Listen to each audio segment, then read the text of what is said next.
नमस्कार। भारत के भूगोल की सीरीज में आज से हम लोग भारत में जल संसाधन तथा सिंचाई का अध्ययन प्रारंभ करेंगे। भारत में जल संसाधन तथा सिंचाई आपकी प्रत्येक प्रतियोगी परीक्षा की दृष्टि से बहुत महत्वपूर्ण होगा, क्योंकि ये फैक्ट पर आधारित है। इसमें फैक्ट बहुत ज़्यादा होते हैं। भारत की दृष्टि से राज्यवार भी यहाँ से सवाल बनते हैं, इसमें आंकड़े बहुत हो जाते हैं। इसलिए मैं जैसे जैसे बोलते जा रहा हूँ, जिस तरीके से आपको समझाया जा रहा है, आप उसी तरीके से इसको नोट करते जाएं, क्योंकि फैक्ट से सवाल प्रतियोगी परीक्षाओं में ज़्यादा आते हैं और उनके गलत होने के चांसेस भी ज़्यादा हो जाते हैं यदि आपने उसे सही तरीके से और सही जगह से पढ़ा नहीं है। तो आइए प्रारंभ करते हैं। भारत में जल संसाधन तथा सिंचाई। भारत में जल संसाधन का तात्पर्य है कि भारत में जो जल पाए जा रहे हैं इसके विभिन्न स्रोत हो सकते हैं। कई स्रोतों से जो जल उपलब्ध है, जैसे कि भारत की जो भूमिगत जल है, जो जमीन के अंदर जल पाया जाता है उसे भूमिगत जल कहा जाता है, तो भूमिगत जल। इसके अलावा जो नदियों के माध्यम से हमें जल प्राप्त होता है तो वो जल। इसके अलावा कुएं, तालाब, नलकूप, ये जो तमाम माध्यम है, ये जो तमाम रिसोर्सेस हैं, ये सभी जल संसाधन के अंतर्गत आता है। भारत में जल के उपयोग जो है कई क्षेत्रों में किए जाते हैं। इसमें सबसे बड़ा जो उपयोग है वो कृषि क्षेत्र में ही किया जाता है। इसी वजह से जल संसाधन को हम मुख्यतः सिंचाई से, उसके संदर्भ में ही इसे मुख्यतः पढ़ा जाता है। इसके अलावा भारत में जो जल संसाधन है इसके दूसरे भी उपयोग हैं, जैसे कि जल विद्युत उत्पादन में भी इसका उपयोग किया जाता है। इसके अलावा घरेलू उपयोग में और इसके अलावा जो उद्योग हैं इनमें भी इसका उपयोग किया जाता है। लेकिन सबसे अधिक भारत में जो जल की खपत है वो कृषि कार्य में है, और यही कारण है कि जो भारत में जल संसाधन है इसे कृषि अर्थात सिंचाई के संदर्भ में पढ़ा जाता है। ठीक है। भारत में जो सबसे बड़ा, पहले थोड़ा सा परिचय ले लेते हैं। भारत में सबसे बड़ा जो जल संग्रहण क्षेत्र है, भारत में सिर्फ भारत की बात कर रहे हैं, भारत में सबसे बड़ा जो जल संग्रहण क्षेत्र है ये गंगा नदी तंत्र का है या गंगा नदी का है। जल संग्रहण क्षेत्र का तात्पर्य होता है कि ये कोई एक मुख्य नदी है। इस मुख्य नदी में कई सारी नदियाँ, इसकी कई सारी सहायक नदियाँ होती हैं। इसकी कई सारी सहायक नदियाँ होती हैं जो कि आकर के एक मुख्य नदी में मिलती हैं। ये इसकी कुछ सहायक नदियाँ हैं। इसी तरीके से दोनों तरफ से इसमें सहायक नदियाँ आकर के मिलती हैं,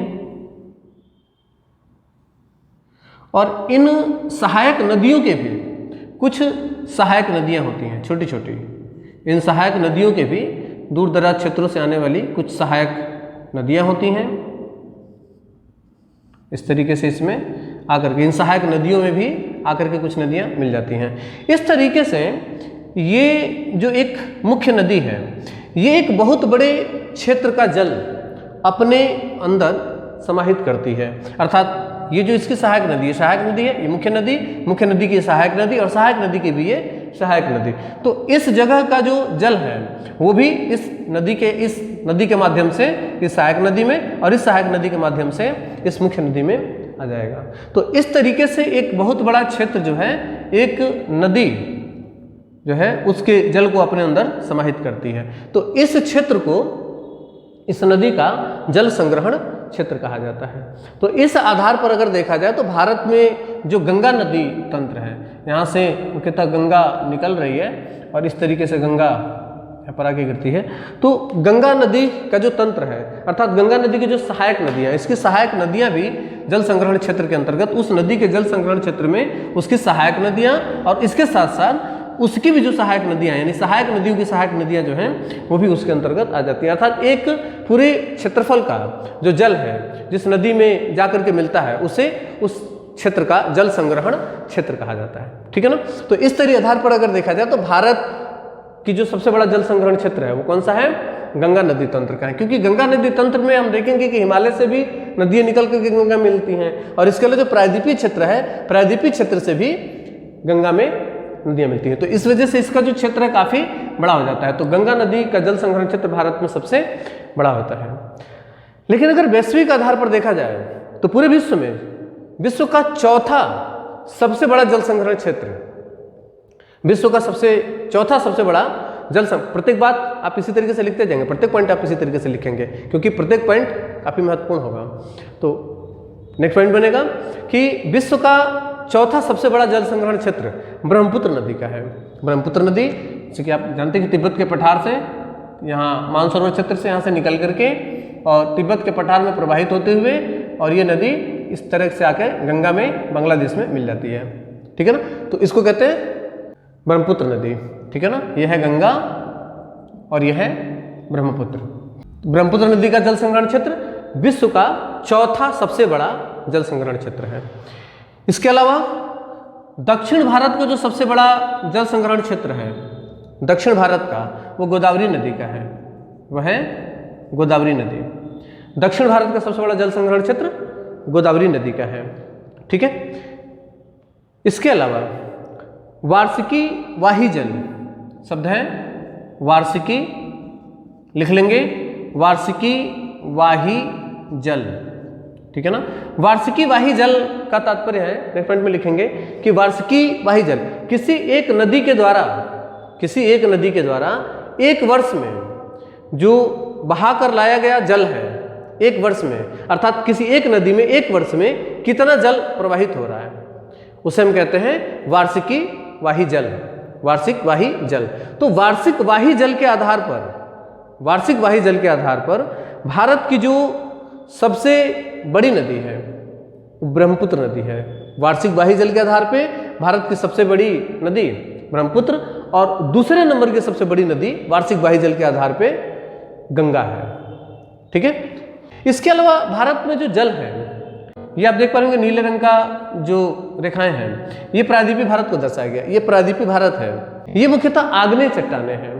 ये आग्नेय चट्टाने हैं, अर्थात लावा के जो प्रक्रिया होती है, लावा के जमने से इस क्षेत्र का निर्माण होता है, अर्थात ये प्रारंभिक चट्टाने हैं। तो प्रारंभिक चट्टाने हैं, लावा चट्टाने हैं, ज्वालामुखी प्रक्रिया से इनका निर्माण हुआ है। तो इन विभिन्न कारणों से इस क्षेत्र में, अर्थात प्रायद्वीपीय भारत में भूमिगत जल नहीं पाया जाता है, भूमिगत जल नहीं पाया जाता है या फिर बहुत कम मात्रा में पाया जाता है। ये चूंकि लावा चट्टाने हैं, काली मिट्टी होती है, मैंने बताया था कि काली मिट्टी जो है तापमान की वजह से चटक जाती है, उसमें दरारें पड़ जाती है, काफ़ी मोटी मोटी दरारें उसमें पड़ जाती हैं। तो मानसून काल में उन दरारों में पानी भर जाता है। तो यहाँ पर जो भूमिगत जल है उसका जो स्रोत है वो मुख्यतः यही होता है। तो इन कारणों से यहाँ पर थोड़ा बहुत भूमिगत जल पाया जाता है। मुख्यतः इन क्षेत्रों में कुएं पाए जाते हैं जिससे यहाँ पर सिंचाई संभव हो पाता है। और भी कारण है, आगे चल करके हम लोग उस पर बात करेंगे। यहाँ पर जो नदियाँ होती हैं वो मुख्यतः मौसमी नदियाँ होती हैं, मौसम पर आधारित होती हैं। तो इन नदियों को भी या तो उन्हीं दरारों, जिसके भी थोड़ी देर पहले हम बात कर रहे थे, तो उन दरारों से या तो जल प्राप्त होता है या फिर मौसम पर आधारित होती है। मानसून काल आएगा तो इन नदियों को जल प्राप्त हो जाएगा। तो इस क्षेत्र में जो जल है वो मुख्यतः मौसम पर निर्भर है।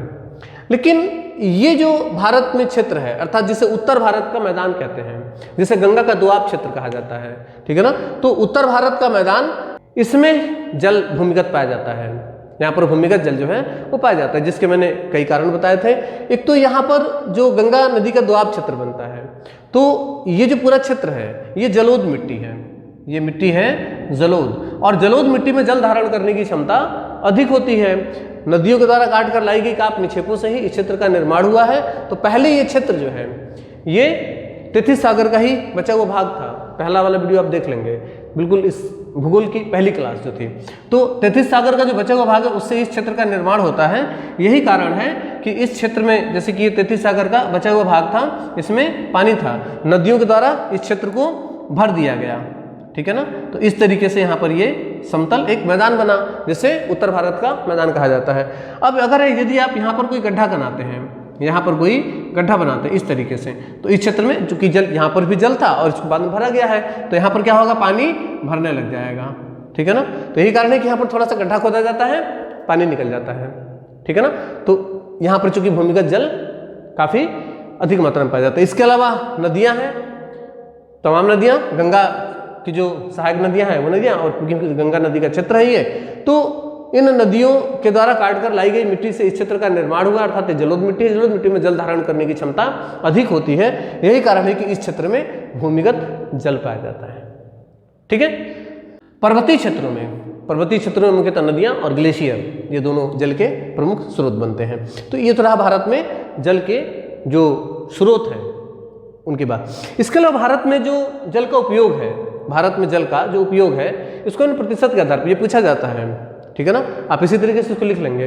भारत में जल का जो प्रयोग है, लगभग 78% जल का उपयोग कृषि क्षेत्र में किया जाता है, सबसे अधिक, ठीक है। इसके अलावा 13% जल का उपयोग विद्युत उत्पादन में किया जाता है, विद्युत उत्पादन में 13%। इसके अलावा यहाँ से सवाल बनने की संभावना ज़्यादा होती है क्योंकि ये थोड़ा आपको उल्टा लग सकता है।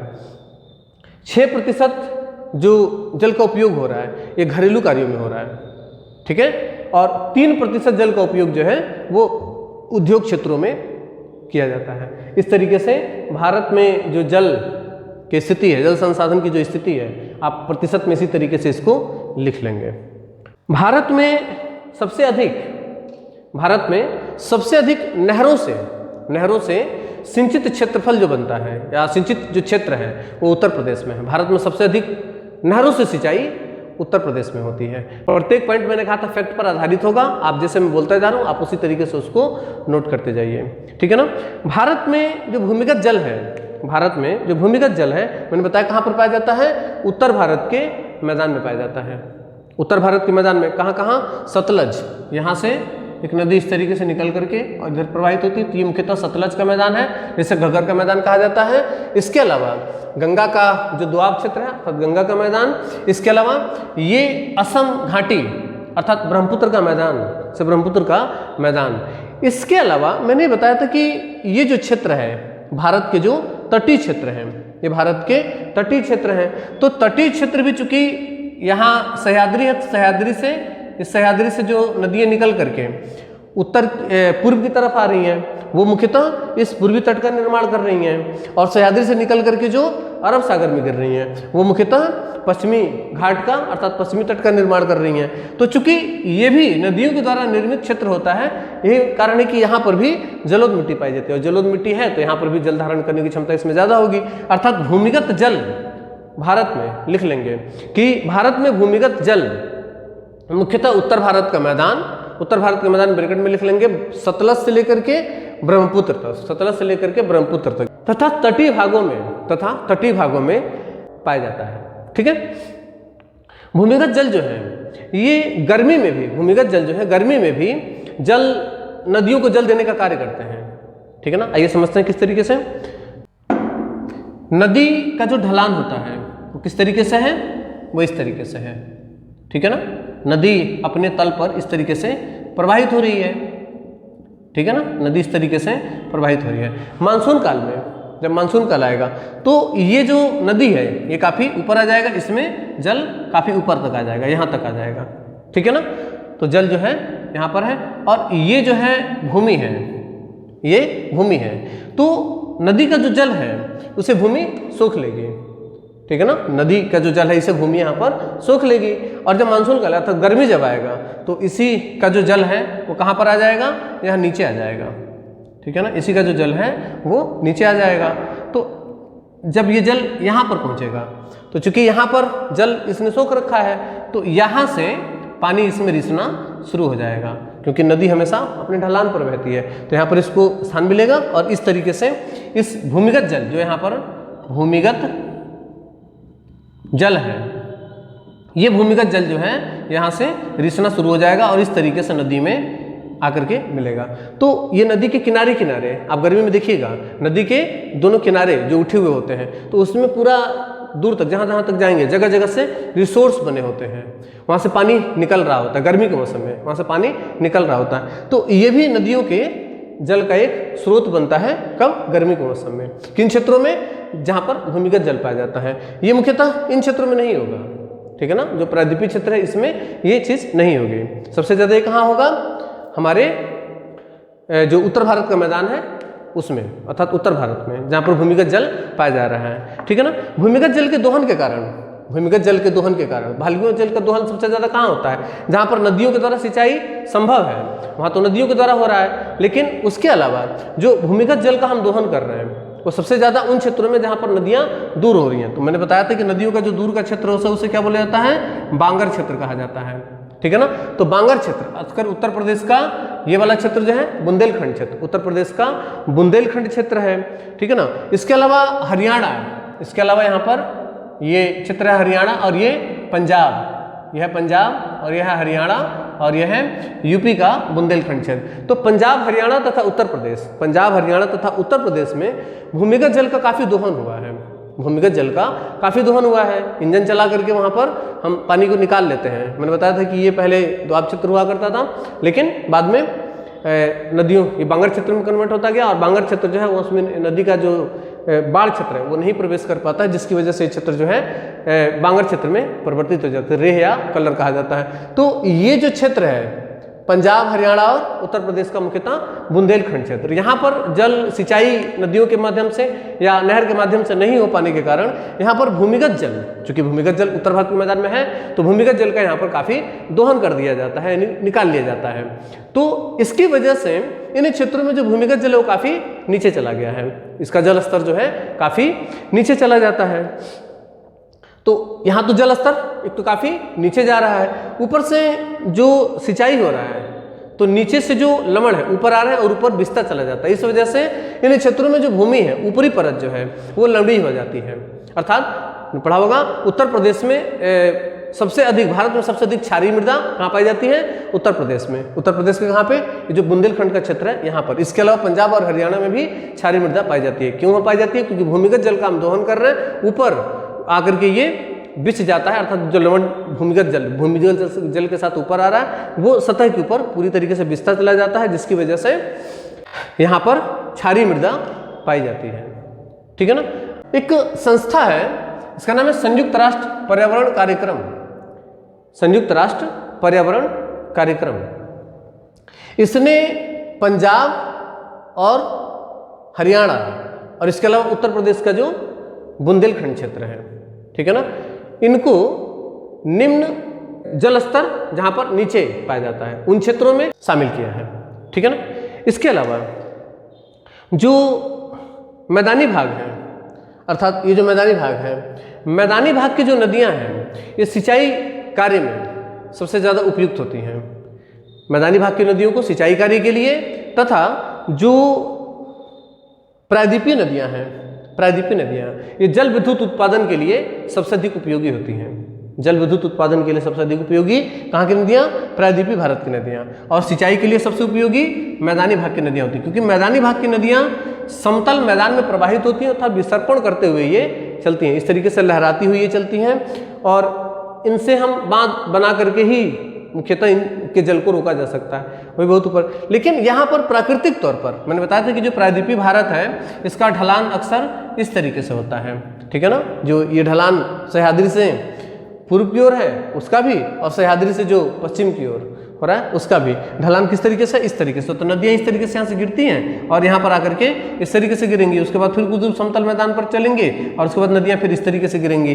तो यहाँ पर जल विद्युत उत्पादन करने के लिए हमें यहीं पर यहाँ का टरबाइन फिट कर देना होता है, जिसकी वजह से नदियों में यहाँ पर ऊपर से गिरती है तो वेग होता है और इस वजह से यहाँ से हम जल विद्युत का उत्पादन यहाँ पर कर सकते हैं। तो इस वजह से जो प्रायद्वीपीय भारत की नदियाँ हैं ये मुख्यतः जल विद्युत उत्पादन के लिए तथा जो मैदानी भाग की नदियाँ हैं ये मुख्यतः इसके लिए सिंचाई के लिए अधिक उपयोगी होती हैं। ठीक है ना। नेक्स्ट पॉइंट में लिखेंगे कि देश में कुल जो कृषि भूमि है, यहाँ पर लिखा भी है, देश में जो कुल कृषि भूमि है इसका 55.6% भाग पर 55.6% भाग पर सिंचाई की सुविधा प्राप्त है, मतलब उन्हें पर सिंचाई उपलब्ध हो पाती है अलग अलग माध्यमों से, जैसे कि नलकूपों के द्वारा भी या फिर नहरों के माध्यम से भी, जो तमाम माध्यम है।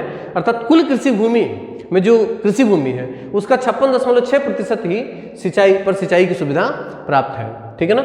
इसके अलावा इसमें से भी जो कुल भूमि है इसका लगभग 22.5% सिंचाई का क्षेत्र अकेले सिर्फ उत्तर प्रदेश में पाया जाता है। यही कारण है कि लिखा जाता है कि उत्तर प्रदेश में सबसे अधिक नहर सिंचित क्षेत्र पाया जाता है। ठीक है ना।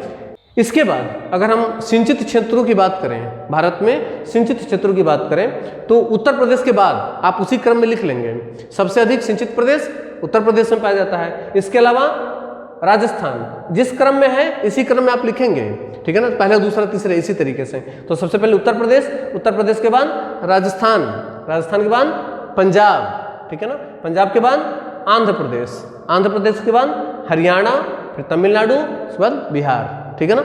ये सिंचित प्रदेशों का क्रम है, ऊपर से नीचे की तरफ, ऊपर से नीचे की तरफ। तो सबसे अधिक उत्तर प्रदेश में, उत्तर प्रदेश के बाद राजस्थान, फिर पंजाब, आंध्र प्रदेश, हरियाणा, तमिलनाडु और उसके बाद बिहार, ठीक है ना।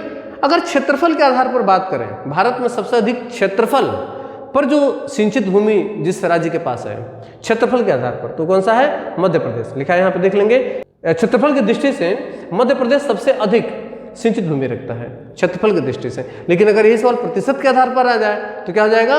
पंजाब हो जाएगा। अब देखेंगे कुल कृषि भूमि में सिंचित भूमि के प्रतिशत के आधार पर पंजाब का प्रथम स्थान है। पंजाब जो है इस क्षेत्र में पहले नंबर पर आ जाता है। इसके अलावा वर्तमान में जो कुल सिंचाई हो रही है, जिसके अलग अलग साधन हैं, उसमें से सबसे अधिक जो सिंचाई भारत में होता है वो नहरों से नहीं होता है, न ही नदियों से होता है। सबसे अधिक सिंचाई भारत में नलकूपों से होता है पहले नंबर पे। तो भारत में सबसे अधिक सिंचाई लगभग 58% जो सिंचाई हो रहा है वो किससे हो रहा है? कुओं और नलकूपों से किया जाता है। दूसरे नंबर पे जो सिंचाई होता है भारत में 31% वो नहरों से होता है, नहरों से, नदियों से, इन माध्यमों से। कितना? 31%। सबसे अधिक 58% किससे हो रहा है? कुओं और नलकूपों से। इसके अलावा भारत में 5% जो सिंचाई हो रहा है वो तालाबों से होता है, 5% तालाबों से। इसके बाद भारत में जो राज्यवार सिंचाई के आंकड़े हैं, ठीक है, इसके अलावा नहरें, जो भारत में नहरें होती हैं, इसके अलावा जो सिंचाई परियोजनाएं हैं, सिंचाई परियोजनाएं हैं, इसके अलावा जो सूखा प्रदेश हैं या वो क्षेत्र जहाँ पर सबसे अधिक बाढ़ आता है, इन सभी चीज़ों के जो आंकड़े हैं, जो आंकड़ों से संबंधित चीज़ें हैं, इसको हम लोग कल की क्लास में मेंशन करेंगे। तो मिलते हैं अगली क्लास में। तब तक के लिए धन्यवाद। जय हिंद।